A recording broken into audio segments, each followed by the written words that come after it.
Ya.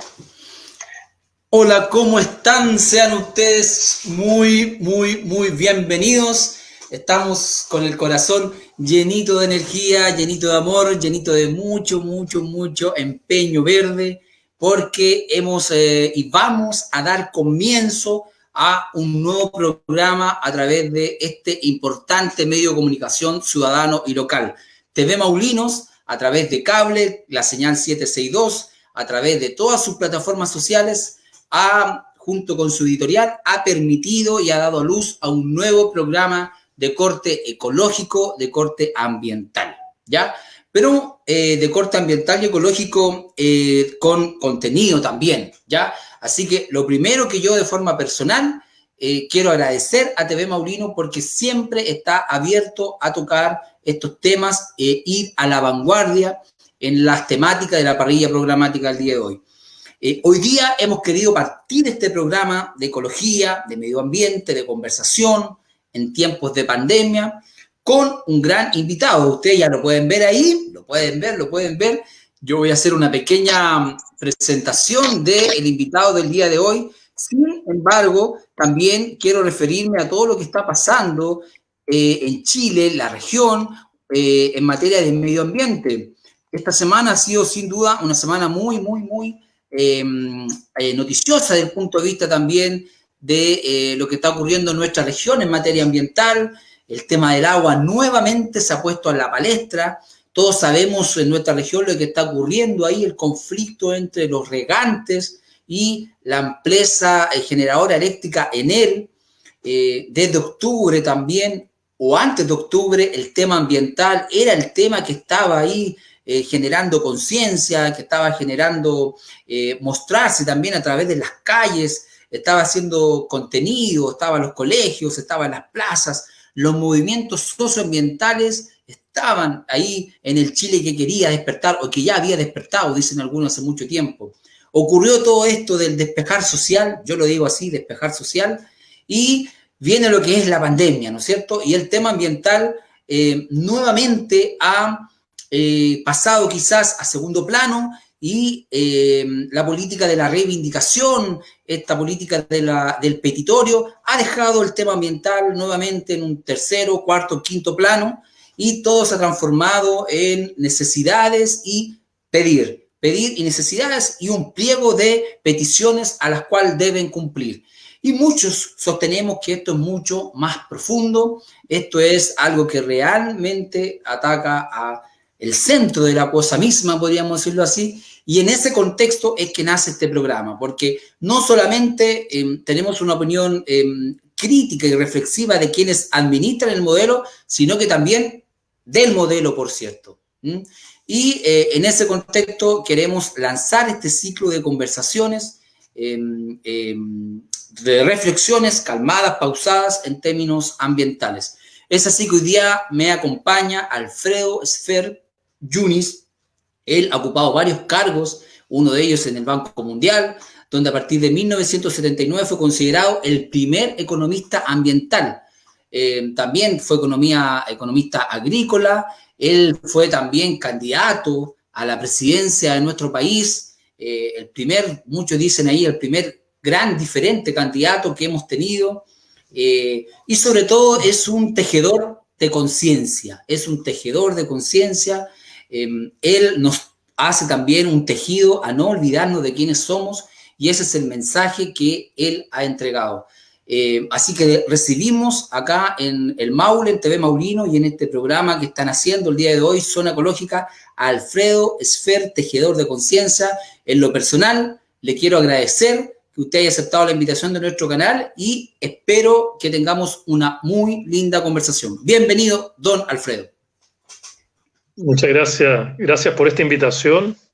Estoy súper contento de volver a verte, volver a ver tu audiencia en un momento muy difícil, muy complejo para Chile. Y yo quiero empezar, si tú me permites, muy cortito, haciendo como un preámbulo, porque la gente se debe preguntar, mira, fíjate que estamos en el coronavirus, estamos en una situación extraordinariamente compleja, se está muriendo gente y de repente aparecen dos personas, tú y yo, ¿no es cierto? Y hablo por mí principalmente, que soy el invitado, a hablar sobre el medio ambiente. Para mucha gente esto puede parecer como algo raro, como algo fuera de foco, como desviar la atención a lo que está viviendo hoy día la ciudadanía. Yo quisiera partir diciendo que es todo lo contrario, porque tenemos que entender la relación que existe entre la destrucción de nuestros recursos naturales, como los bosques nativos y otros nichos ecológicos, en términos de provocar, ser un elemento catalítico, un acelerador de las pandemias que hoy día están alrededor del mundo y ciertamente aquí en nuestro país. Cada vez más una serie de animales de contagio, como son por ejemplo el murciélago, cada vez más ellos se acercan a las comunidades humanas porque nosotros le hemos destruido, ¿no es cierto?, su hábitat, como son los bosques nativos, y eso implica, naturalmente, que tenemos mucho más riesgos que lo que teníamos antes. La degradación del ecosistema es ciertamente una fuente muy fundamental de enfermedades infecciosas. Es interesante que este es un debate que hoy día se da en muchas partes del mundo, pero que aquí en Chile nosotros todavía no hemos entrado en eso. Hace poco tiempo hubo un discurso de la ministra de Medio Ambiente de Alemania en que hablaba justamente de esta relación que existe entre la preservación, la regeneración ecológica y como una manera de acolchonar, de disminuir y muchas veces, ¿no es cierto?, cambiar la temática de las pandemias, porque en el fondo, por ejemplo, la destrucción de muchos hábitats de animales hace que su sistema inmunológico se debilite y por lo tanto ese animal no tiene la capacidad de combatir el virus y nos deja a nosotros, ¿no es cierto?, mucho más cerca de tener que darle al virus otro hábitat que es el ser humano frente a eso. Hoy día el 2/3 de las enfermedades de este tipo se originan en los animales y a partir de la década del 1980 se ha triplicado este tipo de enfermedades y este tipo de virus. Por lo tanto, aún el cambio climático tiene mucho que ver con el tema, digamos, del coronavirus, porque si se hace la relación animal-ser humano como elemento de contaminación, y realmente el cambio climático cambia fundamentalmente la movilidad, dónde van, dónde vienen, digamos, los animales. Hoy día se ha hablado un poco en nuestro país de lo que significa la ausencia del ser humano, ¿no es cierto?, de los automóviles y todo eso, ¿no es cierto? Y hemos visto en varios lugares que llegan pumas, llegan otras aves, llegan otros... Pero esa es la parte positiva, pero esta es la otra parte que para mí me parece muy negativa. Y creo que en Chile tener una estrategia ambiental estructurada, de fuerza, bien pensada, es uno de los mecanismos más fundamentales para parar el coronavirus. Hoy día vemos de que el coronavirus, sacar el coronavirus de nosotros, está basado fundamentalmente en nuestro sistema inmunológico. Hoy día no hay una farmacología, remedios, ¿no es cierto?, que nos quiten el coronavirus.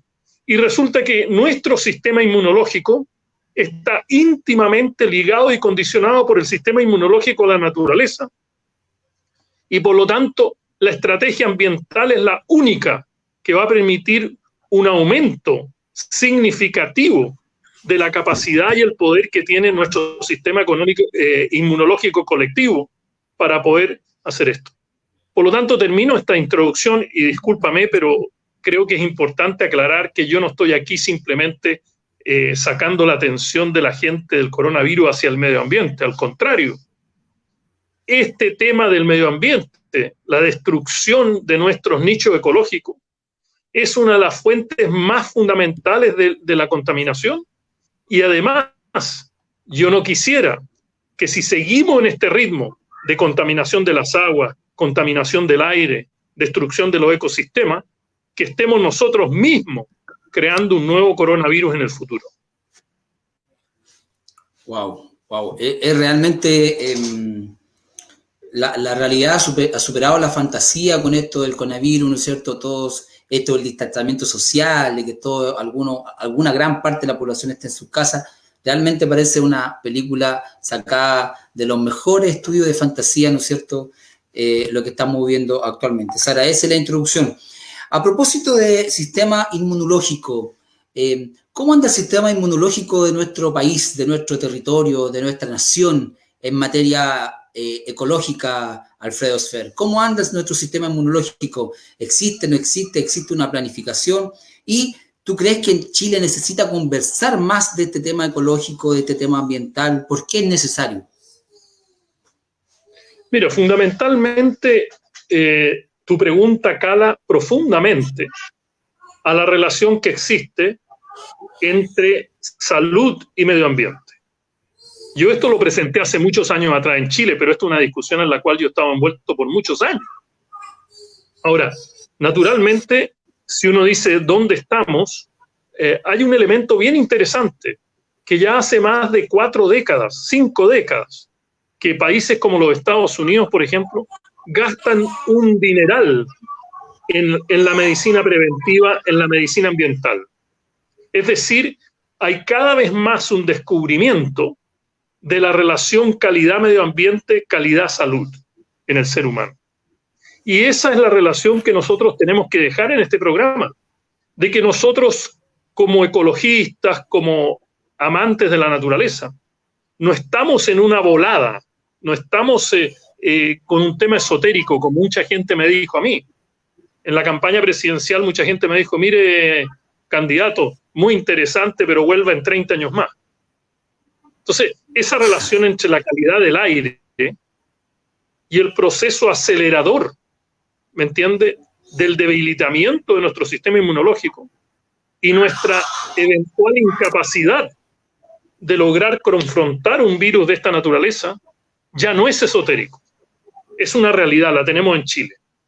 Y creo que es sumamente importante que esto no solo sea un tema chileno, sino que es un tema planetario. Y creo que esta es una de las grandes lecciones para nuestro país, de que nosotros somos víctimas de un virus que nosotros no comenzamos a diseminar, y sin embargo tenemos que lidiar con ese tema. Hoy día vivimos en una sociedad planetaria. El coronavirus ha cambiado radicalmente nuestra visión sobre el cambio climático, sobre los bosques nativos, sobre la flora y la fauna, la biodiversidad, nuestro océano, la limpieza de las aguas, la protección de los glaciares. Esa es la única solución de mediano y largo plazo de los temas virales, de los temas de la salud de la humanidad. Hoy día tenemos cerca de 8.000 millones de habitantes en el planeta y es imposible, ¿me entiende?, que el planeta solo se alimente de farmacias. Esa es una aproximación equivocada, ¿me entiende? Pero lo interesante de esto, que es un poco el drama que vivimos, es que en el fondo hoy día no existía esa solución farmacológica, no existía la vacuna. Entonces, ¿cómo lo hacemos a futuro? Porque nadie puede predecir de que los virus que van a salir por lo que estamos haciendo, la destrucción del Amazonas, la contaminación del Océano Pacífico y todas estas cosas, que para muchos están como fuera del debate, no sé cómo vamos a confrontar ese tipo de cosas. Y gente como tú que está en los medios de comunicación, y gente como yo que trata de proyectar un nuevo modelo, tenemos una responsabilidad vital con nuestros hijos y nuestros nietos. Tenemos que darle una respuesta. Entonces hoy día tenemos que decir, mira, ¿cómo está Chile respecto a esto? Yo no lo sé exactamente, yo no conozco la ecuación matemática, pero sí sé que hay una parte del tema que me dice a mí y que le dice a la evidencia científica, no solamente, digamos, al tema de especulación, de que mientras más destruimos el medio ambiente, mientras más contaminamos el aire, el agua, la tierra, peor condición estamos. Y el otro punto interesante es que nosotros tenemos que preocuparnos de actividades humanas que crean o aceleran los procesos de contaminación. En el caso, ¿no es cierto?, del coronavirus, sabemos que en Wuhan, ¿no es cierto?, la gente iba a los mercados y a través de mala inspección de los mercados se empezó a crear esto, ¿no es cierto? Y hay muchas especulaciones a las cuales no me interesa entrar, si fue creado o no creado, laboratorio o no laboratorio. La realidad es que se esparció en una comunidad. Y hoy día nosotros tenemos que preocuparnos de actividades humanas como la producción de animalitos, ¿no es cierto?, en altísima densidad, porque una vez que entra el virus, ¿me entienden?, en ese animalito, como puede ser un pollo o un cerdo, ¿no es cierto?, el grado de contaminación comunitaria es tremendamente grande. Me parece súper interesante lo que tú planteas y quisiera, por ejemplo, llevar tu reflexión a un caso práctico. Me recuerda hace poco cuando se lanzó acá en la región un documental que hablaba de la chanchera de Coexa, que está en San Javier, y recuerdo a unos chicos que se manifestaron, ¿no es cierto? Ellos no comían carne, eran veganos, y se manifestaron en la fiesta del chancho muerto. Y por ahí, ¿no es cierto?, salía gente que le decía, váyanse para la casa, por ahí un payador incluso le dijo, cabros ridículos, ¿qué están haciendo? Pero la pregunta es, ¿cómo conectamos que la gente, porque con educación yo soy un convencido que no basta, ¿no es cierto? También siento que la conciencia es importante, pero también reducir a que solo con educación y que solo con conciencia, porque pareciera que los tentáculos del poder, de la economía, podemos estar muy concientizados, pero pareciera que igual los tentáculos siguen funcionando por el tiempo que más se alargue. ¿Cómo sincronizamos que, por ejemplo, la gente tenga empatía con la gente que sufre el olor de la chanchería, que sufre la contaminación de esos chanchos que viven en 1 metro cuadrado, con estos chicos que les dicen, por favor, deja de comer esta carne del supermercado? Y no voy al hecho de que no comamos, bueno, yo consumo muy poca carne, pero también respeto mucho a la gente del campo, de ese campo de la sabiduría popular, que quizás se come un chancho, en este caso una carne, y lo hace con el respeto posible a la naturaleza, ¿no es cierto? Y come lo que necesita. No lo hace con una intención de exportar esto a la India, ¿no es cierto?, a Japón, provocando daños irreparables en el medio ambiente. Entonces, la pregunta radica en cómo, aparte de la educación, aparte de la conciencia que quedó ahí también para que profundice un poco más en ese tema, ¿qué otro camino? ¿Cómo podemos sincronizar ya no solo a la academia con la política o no solo a los intelectuales con la moneda, sino también al campesino, al rural de ahora, con estos temas que parecieran que estuvieran más lejanos, ¿no es cierto? ¿Qué nos propones tú en ese sentido? Mira, tu pregunta es bastante profunda, bastante, digamos, holística, tocando varios temas, pero yo quiero decirte que hoy día la salud ya no es un tema que se va a tratar de arriba hacia abajo, ¿no? Como dicen los gringos, top down, o sea, que las órdenes vengan de arriba y que abajo se ordene sola las cosas.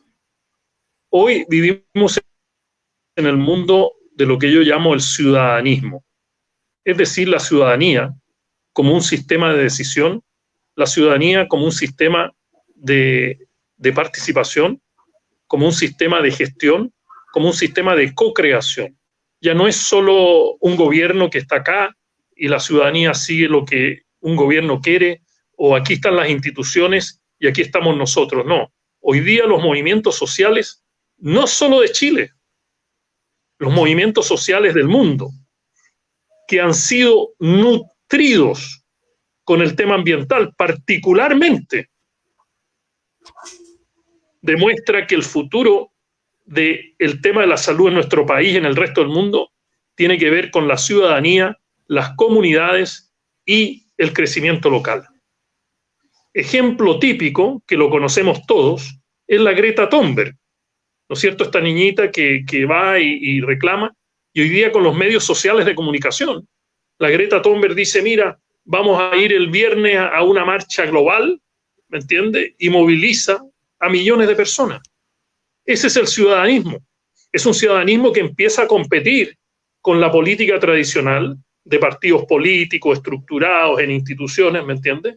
Entonces hay que buscar la complementariedad, porque esto va a tener que ser progresivo. Estas cosas no pueden cambiar de un día para otro.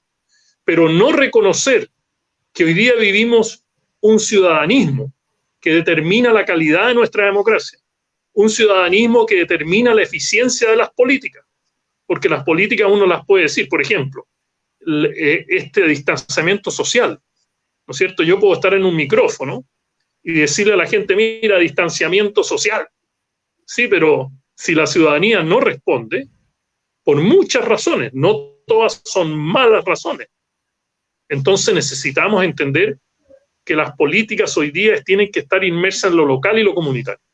En el caso de Coexca, tú sabes, yo estoy en contra de eso, siempre lo he dicho, pero lo importante entender acá es que se ha dejado la comunidad como de lado, ¿me entiendes? O sea, la comunidad no tuvo esa capacidad, ese espacio, ¿me entiendes? Esa instancia para influenciar o cambiar radicalmente la solución.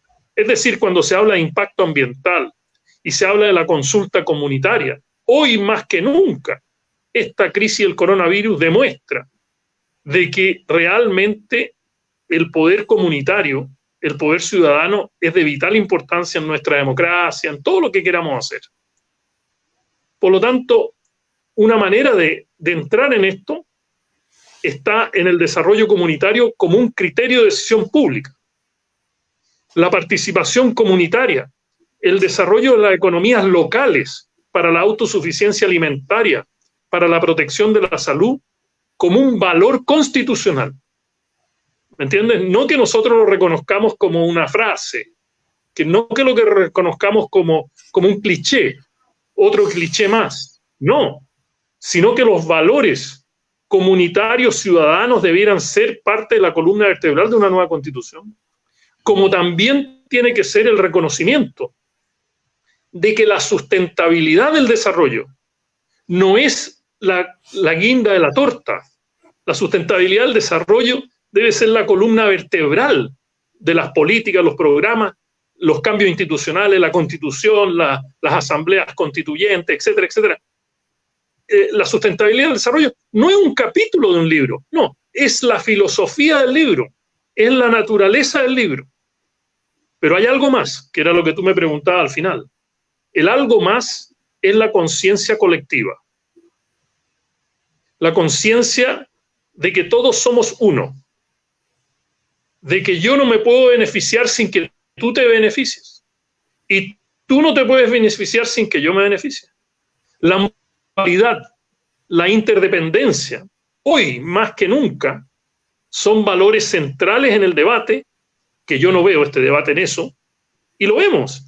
Digamos, si nosotros no ayudamos al vecino, si nosotros no ayudamos a las personas que están contaminadas, a los ancianos que no tienen recursos, ¿me entiendes? A las comunidades que están dispersas, este ciudadanismo va a explotar en una irracionalidad, ¿me entiendes? Y eso no hay que permitirlo, porque nosotros debemos entender que cuando el país dice nosotros queremos dignidad, tenemos dignidad ante la ley, ante nuestros derechos, ante la salud, ante la educación.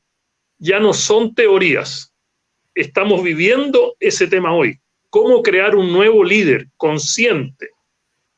Un liderazgo consciente para la sustentabilidad del desarrollo. Porque hablar de la sustentabilidad, hablar de la ecología, no son temas teóricos, son temas eminentemente de nuestro ser colectivo. Y es ahí donde nosotros no podemos caer en la trampa del vacío ético. La trampa del vacío ético es cuando dice, mira, que se mueran los que tengan más de 65 años. Mira, si entre ponerle el respirador mecánico a un muchacho de 30 y otro como yo de 72, la respuesta es muy clara. Hay gente que lo ha dicho en la televisión, ha dicho que ha proclamado eso. ¿Cómo es posible que sea esa la ética que gobierne este conflicto? O sea, todos los que están sobre 70 años son los que han tenido los hombros para crear el país que tenemos hoy. Y nosotros le vamos a decir a ellos, oye, mira, disculpa, pero entre tú y otro, ¿quién tiene esa autoridad moral? ¿Quién puede pararse frente a un micrófono y decir que tiene la autoridad moral de tomar esa decisión? Por lo tanto, la conciencia es un elemento vital y no es teórico, no es, digamos, un voladero. Simplemente, si no tomamos conciencia de que vivimos en un mundo 100% colectivo, tanto nacional como global, vamos a tener un problema muy serio para enfrentar esta pandemia y las que vendrán en el futuro. Porque yo creo que todo el mundo debe tener en su mente o en su corazonada de que esta no va a parar acá. O sea, esto no va a ser la última. Me parece más que interesante lo que tú estás señalando, esto del pensamiento colectivo, de la conciencia colectiva. También hemos hablado un poco de las microacciones que podemos hacer, estas microacciones políticas que cada uno también pudiera hacer. Tenemos el concepto de la conciencia colectiva, pero ¿cómo podemos de alguna u otra forma ahora, en la contingencia, en el inmediato, salir del no hacer, digamos, el no hacer? Quizá a lo mejor o nos quedamos en el no hacer para poder salir de esto, pero ¿cómo sacamos un poco a la gente de este atrapamiento de, ¿no es cierto?, de la competencia, del pagar las cuentas, del colegio, de la universidad, del trabajo, del informe, del Excel, del pasar de curso, de la nota? O sea, ¿cómo podemos hacerle frente a este sistema? Aparte de las microacciones y aparte de la conciencia colectiva, hay otro elemento, hay otro factor, porque, por ejemplo, tú te puedes encontrar con un niño chico que ya se mete a YouTube a ver monitos y ya, por ejemplo, a 2 años ya le pasan comerciales, por ejemplo. Entonces, pareciera que este sistema, no sé, estos tentáculos económicos, no sé cómo llamarle, a los 2 años ya le está diciendo al niño, mira, compra esto, y sigue viendo después el mono y a 5 minutos más viene otro comercial para un niño de 2 años, digamos. Y pareciera que en nuestro país eso a nadie le interesa.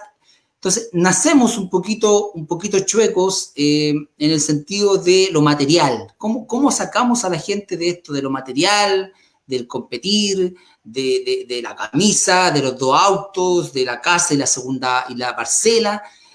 Hay otro elemento que a lo mejor no hemos visto o no queremos ver o nadie habla de él, porque si tú me preguntas a mí, yo no veo a ningún político que hable o alguna autoridad o alguien que tenga el poder burgués de la política, no sé, normativa, legal, que esté hablando de estos temas, digamos. O sea, todos estamos en la política piadosa, de que si sale una señora del matinal tenemos que ayudarla, y estamos también en la política de la reivindicación, pero nadie habla de estos temas, digamos, de hablar un poquito más allá. ¿Hay un elemento que no hemos visto, Alfredo? ¿Hay algo que no queremos ver? ¿Qué nos puedes decir con respecto a eso? Tremenda pregunta. Primero quisiera decir de que yo tengo absolutamente claro de que volver al pasado es un imposible. Es decir, si la nueva normalidad significa hacer exactamente lo que hemos estado haciendo antes del coronavirus, es el símbolo más profundo del fracaso. Es no haber entendido nada. Y esto, cuando hablo de no volver al pasado, estoy hablando de no volver a la misma economía del pasado, a la misma política del pasado, a la misma institucionalidad del pasado, y fundamentalmente, ya que tú pusiste el ejemplo de los niños, a la educación del pasado. Hoy día, y parto por eso, hoy día necesitamos la creación de un ser global, de un ser planetario. Esto no es esotérico. Yo uso la palabra esotérico porque a veces la gente me decía a mí en mi campaña, usted es muy esotérico. Y yo le decía, pero ¿qué tiene de esotérico el agua limpia? No entiendo todavía por qué cuando uno habla de desarrollo sostenible, toda la gente queda como esotérico. Posiblemente nosotros, y me incluyo yo primero, debemos cambiar un poquito el lenguaje para que realmente quitar alguna plataforma esotérica dentro de mi lenguaje. Pero lo primero que hay que reformular es el sistema de educación. El sistema de educación tiene que crear la conciencia de un ser planetario, de una persona que tiene una... ¿Tenemos educación en Chile? ¿Qué? ¿Tenemos educación en Chile? No, no la tenemos. ¿Educamos? No la tenemos. Y esto no es solamente poner una cátedra de comercio internacional, de geografía global. No es solo eso. Es que un ser global tiene dos características que tienen que ir juntas. Primero, tiene que tener la habilidad de transformarse en el otro. Y la segunda, no perder su propia identidad. O sea, nosotros somos chilenos, ¿no es cierto? Vivimos en nuestro país, en nuestra patria, pero que tenemos que tener una manera de vincularnos con eso. Y no es solamente decirle al niño, mira, tú eres un ser global porque aprietas un botón en el iPad y te comunicas con un argentino. Claro, eso es importante. Los medios sociales tenemos que usarlo. Pero aquí tiene que haber una nueva concepción, ¿me entiendes? Y esa nueva concepción es la que va a empezar a martillar de a poco, ¿no es cierto?, como una gran estatua, la competencia, el exitismo. Uno va a decir, oye, mira, espérate un poquito, este exitismo significa concentración de riqueza, significa que algunos países se benefician, etc. Tercer punto, primero no podemos volver a lo de antes, eso lo quiero dejar pero subrayado, en rojo, y los que ofrezcan esa alternativa están realmente fuera del camino que hoy día la humanidad se está acercando. Puede que el gobierno norteamericano no, pero a mí me da lo mismo eso. Estoy hablando del pueblo norteamericano, de todo, que los líderes, eso va a cambiar. Nosotros tenemos que cambiarlo, nosotros tenemos la capacidad para cambiarlo, nosotros tenemos que tener las ideas claras para cambiarlo. Segundo, la educación. Tercero, tenemos que cuestionar radicalmente el mundo de la economía libre, de esa economía libre empresa, el que gana, gana, y agarramos los recursos naturales, los vendemos todos, los explotamos todos para comprar esto, para comprar lo otro. O sea, los problemas del materialismo no se resuelven con más materialismo. Los problemas del materialismo se resuelven con más conciencia humana. Quiero dejar eso frente a ustedes para que lo fermentemos, para que lo adoptemos, para que lo pensemos. Y para eso es sumamente importante una institucionalidad nueva. Hoy día en el mundo se rige por los acuerdos de Bretton Woods, los acuerdos de la Segunda Guerra Mundial que crearon estas instituciones, la ONU, el Banco Mundial, el Fondo Monetario, la Organización Mundial del Comercio, etcétera, etcétera. Está bien, en esa época yo creo que era necesario, pero esa necesidad, esa filosofía de creación reflejó los países que ganaron la guerra, no reflejó un consenso planetario. En esa época no había internet, no había Facebook, no había Twitter. Hoy hay, y por lo tanto ese consenso de los años 40 no es válido. Y yo estoy proponiendo otros cimientos para un acuerdo planetario. Y no es una cosa así tan global que no me interesa. No, a mí me interesa, por ejemplo, un acuerdo planetario de limpiar todos los océanos del planeta. Un acuerdo planetario para prohibir terminantemente la explotación de los bosques nativos que nos quedan. Un acuerdo planetario para limpiar todas las aguas del mundo. Un acuerdo planetario para proteger todas las especies de flora y fauna que nos quedan. Un acuerdo planetario para recuperar todas nuestras semillas indígenas de todo el planeta, que son las que realmente poseen ese código genético que nos va a permitir combatir estos virus, combatir estas debilidades. Porque estas debilidades de salud en el sistema son el resultado de la progresiva transformación, destrucción de esto, de estas semillas que nacen de un laboratorio, de los productos que nacen de un laboratorio. O sea, no hay fertilidad en estos productos. Un producto de laboratorio, si tú te alimentas del laboratorio, terminas como el laboratorio. Entonces es muy importante eso.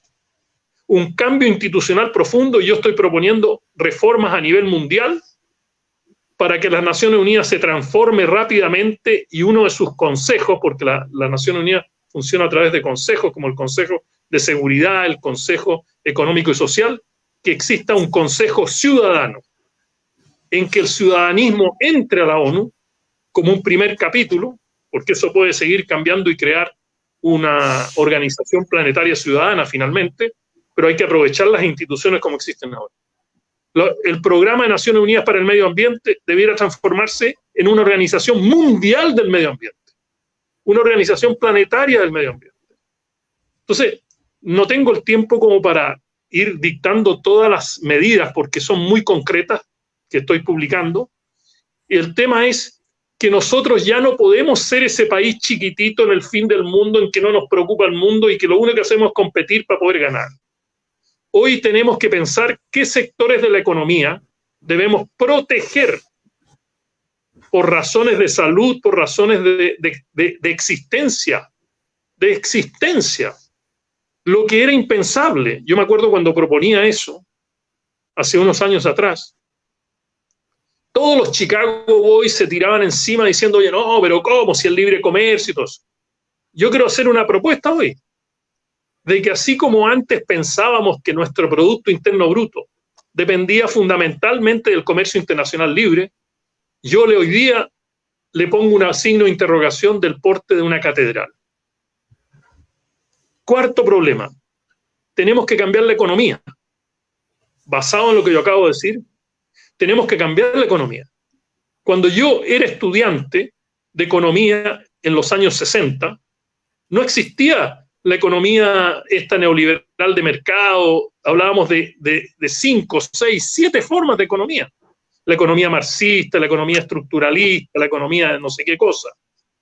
Hoy día existen brotes clarísimos de economía como la economía circular, la economía del bien común, la economía del comercio justo, y hay una serie de economías. Yo acabo de hacer una propuesta que pronto va a salir por ahí en una revista, la economía transformacional, es decir, una economía que une la naturaleza intrínseca del ser humano con la ley natural. Esa combinación tiene que ir, es decir, no podemos tener economías que no nos desarrollen a nosotros. Yo sé que tú tienes 2 hijos. La economía tiene que permitirle el espacio para transformarse e ir creciendo en estados de conciencia al mismo tiempo que discutimos las formas de crear riqueza, las formas de apropiarse de la riqueza, las formas de distribución de riqueza. El libre mercado hoy está en cuestionamiento y hay que buscar una transición, porque hacer reformas así radicales que se pierden tampoco tiene mucho sentido. Y finalmente, creo que es importante tener nosotros una reflexión como país, no como sectores y clústeres separados de qué queremos como futuro de nuestra nación. ¿Qué es lo que queremos nosotros después de esta experiencia del COVID-19? La experiencia de la persona que no tiene cómo comer, de los ancianos que no tienen cómo protegerse. Yo me acuerdo en la época de la campaña senatorial, fuimos a muchos centros de adultos mayores, como en Molina, por ejemplo, y otros centros de adultos mayores, hacinados, porque la sociedad no les permite a ellos tener la comodidad, la capacidad de autovalencia en lo monetario, en lo espiritual, en lo nutritivo, en la nutrición, en la alimentación, en la salud, etcétera, etcétera. Otro tema que discutimos contigo en la época de la campaña, el tema del SAME, también muestra que Chile no tiene esa capacidad de conciencia para decir, los niños son nuestros, nosotros los vamos a proteger. Por lo tanto, eso del nosotros, chilenos, se transforma con el COVID-19 un tema de vital importancia. Nosotros, nuestros recursos, nosotros, nuestras aguas, no tus aguas solamente, nuestras aguas, nosotros, nuestro borde costero, nosotros, nuestra salud comunitaria, nosotras, nuestra distribución geográfica, ¿no es cierto?, del uso de nuestros recursos, nosotros, nuestra prevención de los incendios de los bosques, nosotros, nuestra protección ante desastres naturales, nosotros, nuestros valores, nosotros, nuestra cultura. Llegó el momento de no seguir imitando todo tipo de formas de educación, no, nosotros tenemos la capacidad para hacerlo. Lo que tenemos que hacer ahora es tener la personalidad, el compromiso, la sabiduría para poder ir en ese camino. Imagínate tú, yo tengo 72 años. ¿Tú crees que yo no pensé que me puede agarrar esto o que todavía me puede agarrar? Claro que sí. Entonces, el tiempo se angostó, ¿no? El tiempo se achicó para todos. Porque no hay nadie que pueda decir, mira, yo no. El coronavirus no respeta clase social, no respeta niveles de ingreso, no respeta zonas geográficas, no respeta países, no respeta nada. Entonces, en ese momento, tú tienes que tener una visión mucho más diferente del poder político, del poder económico, del poder empresarial, de las responsabilidades que tenemos frente a esta realidad. Porque no puede ser, como vemos hoy en Chile, el coronavirus acentúa las diferencias ideológicas, acentúa las diferencias de ingreso, acentúa las inequidades, acentúa la marginalización. Eso no podemos permitirlo. Qué interesante, Alfredo. Salieron por ahí bastantes conceptos, los traté de anotar ahí, los que más pude. Vamos a lo que pasó en octubre específicamente, y ahí tengo dos preguntas que quiero hacerle. Cuando surgió esto del despejar social, a mí me pasó mucho, como a muchos chilenos, que el estado del arte o la situación que nos encontramos fue de alguna otra forma personas que pensaban, ¿no es cierto?, que la música transitaba quizás entre el pop y el reggaetón,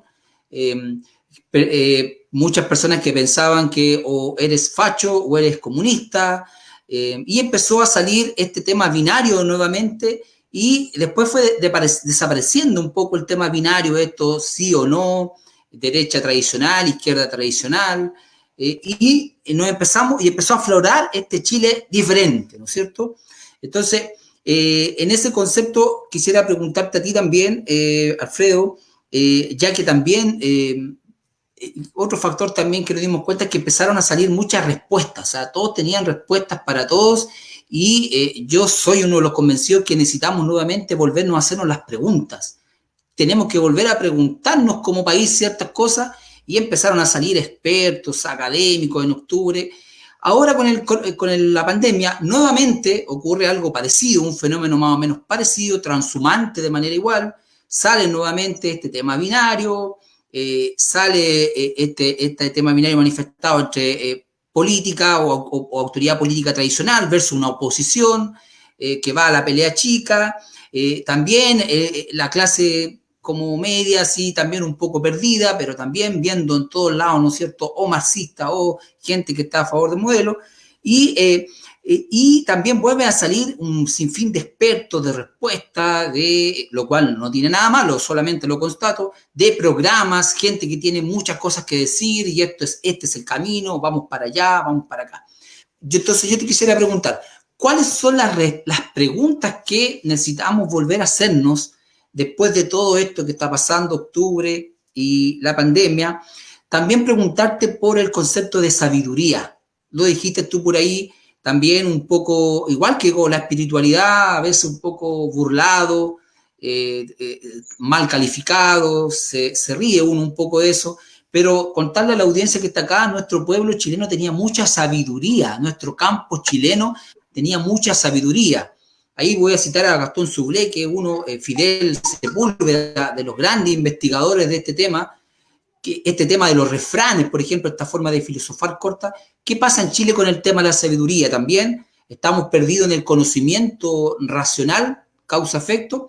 Y en tercer lugar, quisiera preguntarte también, después de octubre, ¿cómo has visto tú el rol de las mujeres? ¿Ya?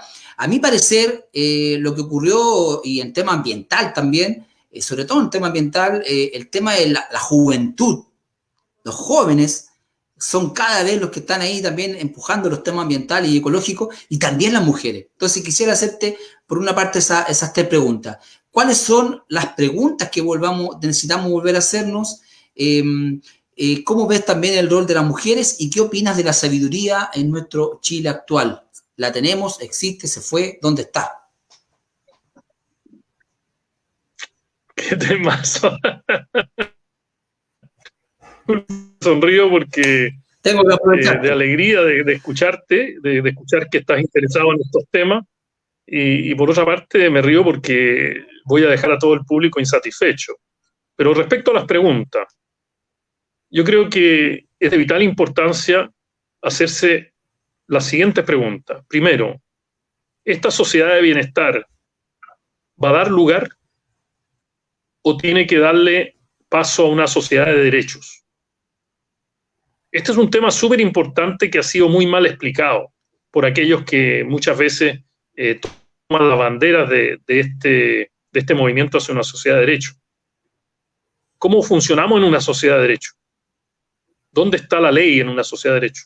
¿Dónde está la jurisprudencia en una sociedad de derecho? ¿Dónde está la pueblo en una sociedad de derecho?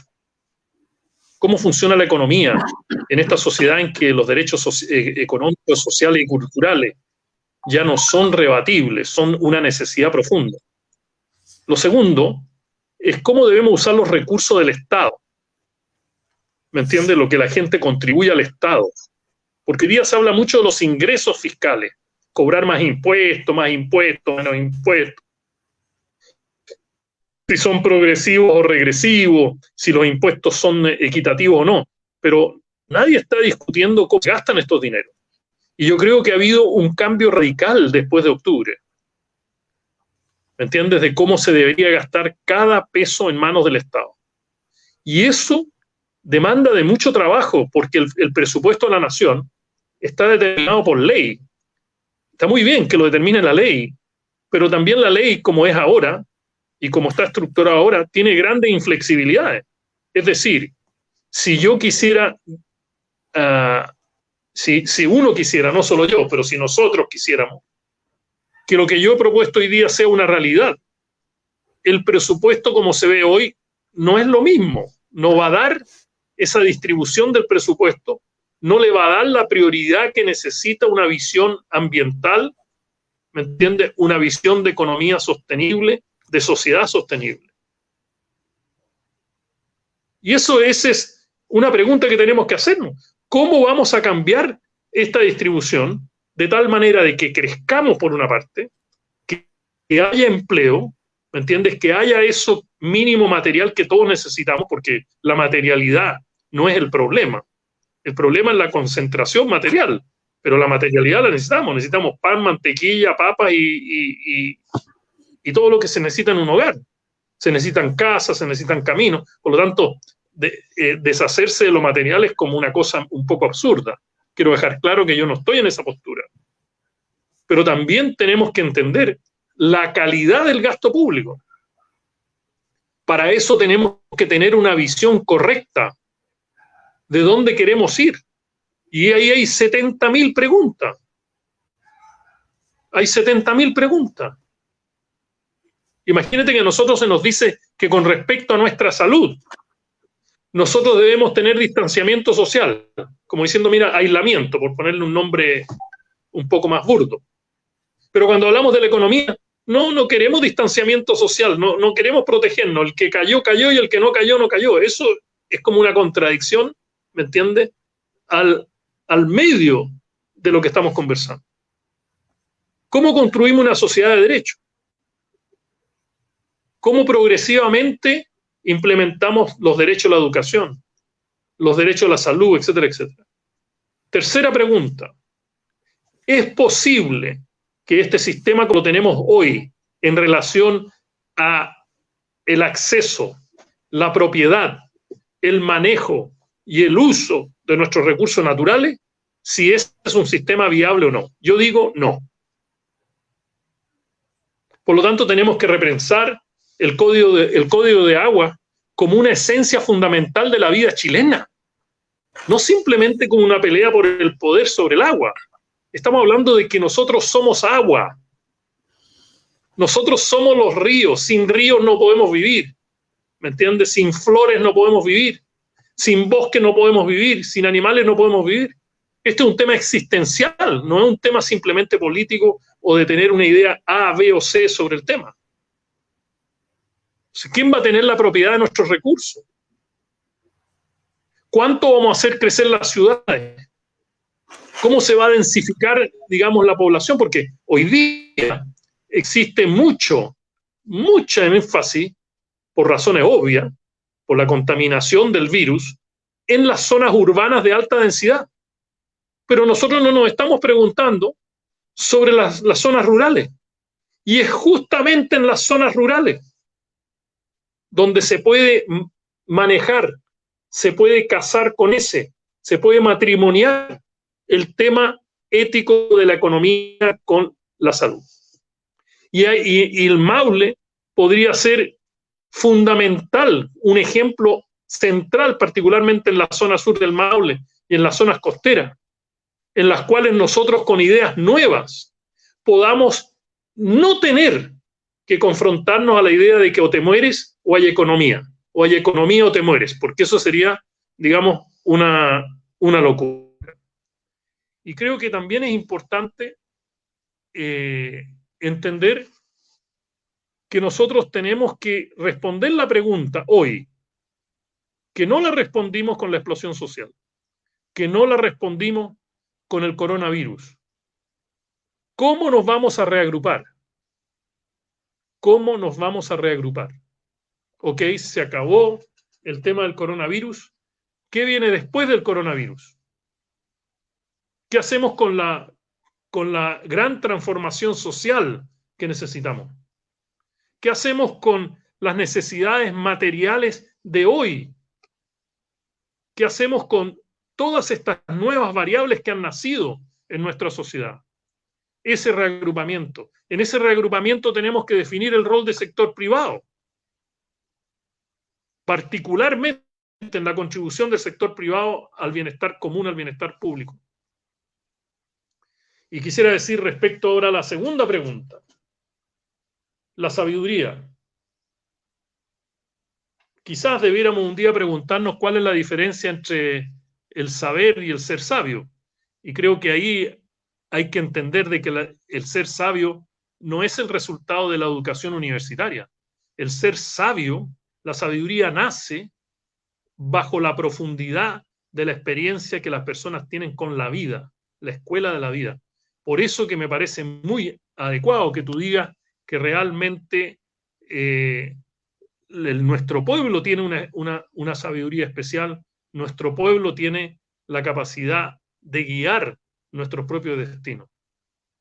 No sé si estás ahí o no porque te perdí. No sé si se escucha lo que yo estoy diciendo o no.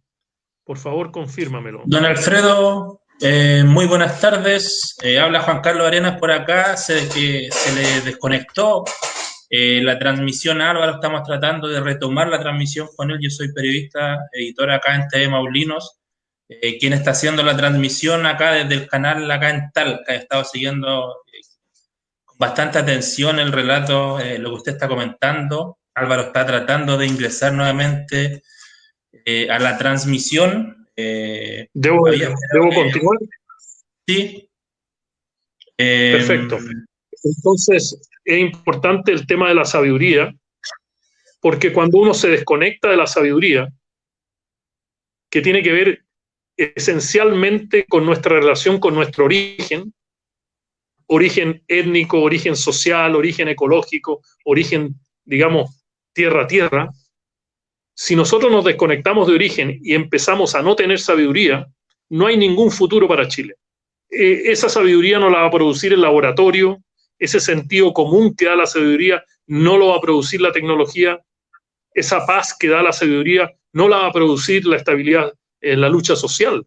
Eso no podemos perder, tenemos que tener luchas sabias, reivindicaciones sabias, causas sabias. Por lo tanto, ese también es parte de nuestra educación. Cuando un sistema educacional quita la educación cívica, cuando un sistema educacional limita las horas de música, de arte, de expresión humana, cuando los barrios no tienen la capacidad realmente de poder expresarse públicamente sus cuentos, sus historias, su música, estamos mal. Y todo eso está inmerso en la ecología y el medio ambiente. No hay nada separado de la naturaleza y por lo tanto eso es lo más importante. Finalmente, la tercera parte, la explosión social fue realmente un espacio extraordinariamente fértil para la expresión femenina, extraordinariamente fértil para la expresión de los jóvenes. Ese espacio no se puede perder. No se puede perder porque realmente significa ir contra la historia. Perderlo significa ir contra la historia. Hoy día, ¿me entiende? Es importantísimo la energía femenina para poder avanzar en equilibrio. Por ejemplo, tú me decías, Álvaro, que para terminar de responderte, tú me decías, mira, aquí tenemos el partido de izquierda, el partido de derecha, el partido de acá, en lo binario. Yo te quiero decir una cosa, que bajo la filosofía china, y me imagino que la historia de los chinos, no estoy hablando de la historia política reciente, estoy hablando como cultura, para ellos la creación, nada puede ser creado sin los opuestos. ¿Ah? Por eso se usa en la terminología el yin y el yang. Sin embargo, en nuestro mundo político, estas oposiciones, estas cosas opuestas no tienen la fertilidad para una creación conjunta. Y eso es lo que tenemos que resolver hoy. No es una lucha del que la derecha lo que puede tomar, lo que puede conquistar, lo que puede, ¿no es cierto?, entrar en, sino que también tiene mucho que ver cómo estos opuestos, ¿no es cierto?, que nos permiten las economías colaborativas, asociativas, comunitarias, todo lo que hemos hablado muchas veces, ¿no es cierto? Los opuestos no tienen por qué echarnos para atrás. Al contrario, los opuestos deberían tener una fertilidad interna, intrínseca, que nos permita ir hacia adelante. Sin embargo, nuestros opuestos, en este mundo, particularmente en el siglo XXI, los opuestos son fuentes de discriminación, de separación, son fuentes de irse cada uno por su cuenta, el que tiene más votos, el que tiene menos votos, etcétera, etcétera. Como una imposición ideológica frente a la zona de conflicto. El conflicto social no se va a resolver en tanto cuanto no encontremos la columna vertebral que significa que los opuestos puedan generar una sociedad chilena fértil, fértil en amor, fértil en conciencia, fértil en compasión, fértil en cooperación, fértil en interdependencia, fértil en creer en el otro, fértil en la dignidad. La dignidad no se regala. La dignidad es un estado del ser. No la venden en el supermercado. En el supermercado no venden dignidad. Nosotros tenemos que ser dignidad. Nosotros tenemos que hacer reproducir esa dignidad. Y si los polos opuestos no son capaces de crear la dignidad, estamos en un tema de extremada delicadeza. Extremadamente delicado. Bueno, Alfredo, el tiempo transcurre de manera implacable, como dicen por ahí. Estamos llegando casi al final del programa. Voy a tratar de ver si alcanzo a hacerte la última pregunta relativa a lo que tiene que ver con justicia ambiental. Tú tocaste por ahí el código de aguas, que para que la gente lo sepa, en realidad no es un código de aguas, es un código de riego, y que lo podemos ver también en otro programa, entrega el agua al mejor postor, digamos, a la mejor actividad económica que se pueda desarrollar en el país. Pero esa estructura o esa verdad jurídica, y para allá va la pregunta, ¿cómo es esas verdades estructurales? Y es también lanzada la pregunta de manera indirecta, ¿por qué es importante tener una nueva constitución y sobre todo una constitución ecológica? Esperamos tenerla. Y te lo planteo en el tema del agua, por ejemplo, y de la mirada de la justicia ambiental. Este código de aguas, como otras cosas más, también genera, aparte que estamos en sequía y todas esas cosas que sabemos, que, por ejemplo, muchas chilenas y chilenos, sobre todo en el mundo rural, donde el sistema extractivista genera las mayores consecuencias en la periferia, ¿no es cierto?, en las periferias y en los sectores más pobres, viven chilenas y chilenos, viven todo el año con camiones aljibes. Alguien podría decir que, ¿qué tiene que ver el código de agua? Tiene mucho que ver, ¿no es cierto?, porque la propiedad de un bien natural determina lo que se hace con él en el momento que se haga, de qué forma, bajo qué argumentos, digamos. ¿Qué pasa con la justicia ambiental? Y sobre todo acá en el Maule, nosotros vivimos, por ejemplo, en la comuna de Pencahue, te lo puedo decir, sectores donde hay gente que vive todo el año con camiones aljibes, que se lava por parte, que se baña por un lugar, otro lugar aquí, con balde, se lava el diente, y que para nosotros no lo tenemos naturalizado. ¿Qué pasa con la justicia ambiental, Alfredo? Bien breve, porque nos quedan pocos minutos. Bien breve, es una tristeza que esta pregunta haya llegado al final. Hablé sobre este tema en las Naciones Unidas en septiembre del año pasado.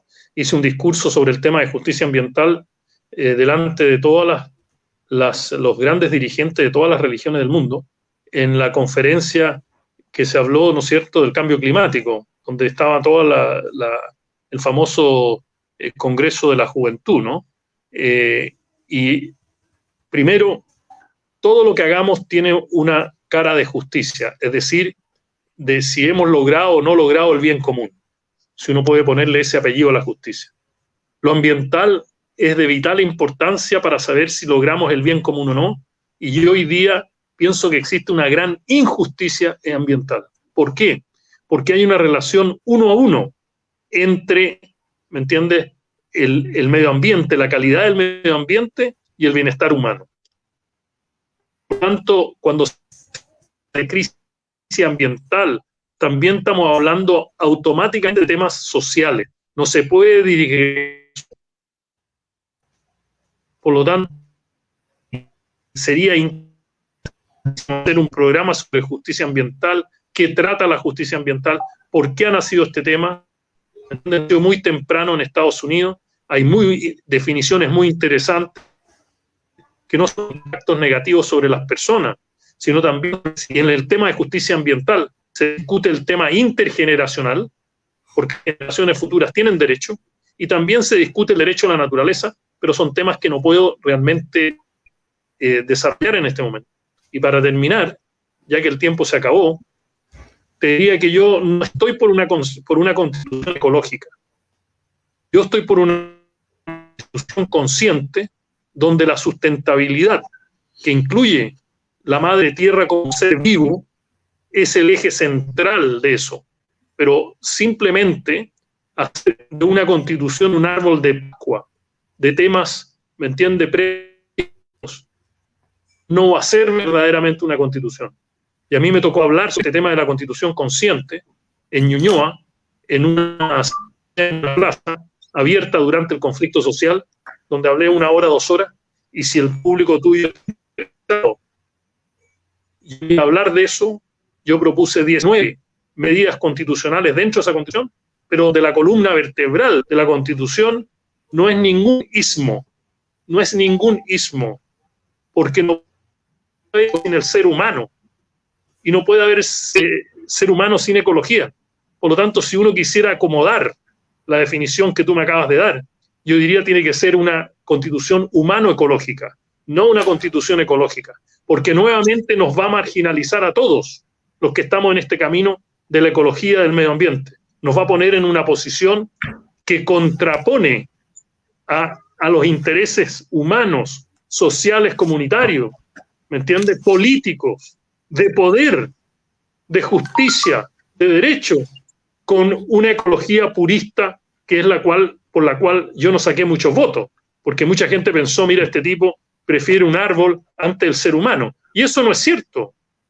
Lo que sí es cierto es que si no hay un nivel de conciencia suficientemente alto para entender de que la naturaleza tiene conciencia, que la naturaleza es un ente vivo, va a ser muy difícil sanar la naturaleza, sanarnos nosotros y tener una verdadera constitución en que la economía, la política, lo social, lo institucional se subyugue a través de esta nueva constitución a esta visión humano-ecológica inseparable.